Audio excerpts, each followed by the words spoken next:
kumusta kayong dalawa? Anong tanong ang inyong itatanong sa isa't isa? Mare, sino ang pinaka hindi mo makakalimutan na naka-perform mo sa buong buhay mo sa showbiz career mo? Siguro si Brian McKnight. Ay, galing naman nun. Oo. Mga Brian McKnight naman. Paliwanag mo nga kung bakit and how was that experience? Performing with Brian McKnight. Siyempre naman, for someone like me, who is a singer from the Philippines, to have that chance to sing with him, like nag-duet kami. It was I think it was a corporate show. Ikaw naman, anong tanong mo para kay Tanong mo, Aileen? Mare. Mare, kailangan masagot ko yan, Mare, ha?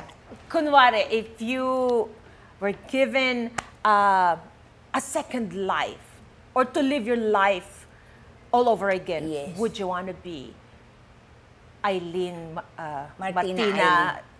Yes. I want to... Gusto ko na...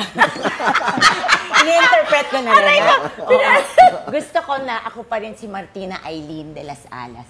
Kasi maraming binigay sa akin ng Panginoon na magandang bagay na yung pagsubok din is maganda para sa akin kasi una, marami ako natutunan and pangalawa, it make me stronger. Pero kung meron kang iiwasan na nangyari sa iyong buhay, una, meron ba? At kung meron, ano? I think yung mga decision ko na bigla-bigla, like,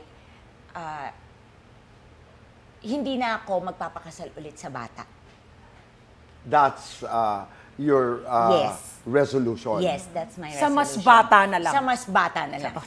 Okay. Mga ilang taon. Hindi, joke. Hindi, no. Hindi, pero importante kasi sa buhay natin, natututo tayo. Yes. From, the mistakes, even from the good things that we do. Yes. Aileen, tanong to, ang nagpapatanong nito actually si Bam at saka si Chang Susan. Ngayon kasi wala ng age limit ang Miss Universe. Wala na.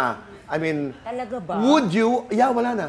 Walang height requirement, wala. Would you join Miss Universe? Yung katotohanan, Ama, hindi. Bakit? Kasi ang dami kong ugat.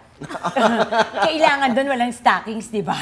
Talaga? Oo, Dapat bawal walang stockings doon. Dapat talaga bare. Oo. Doon palang lost na tayo.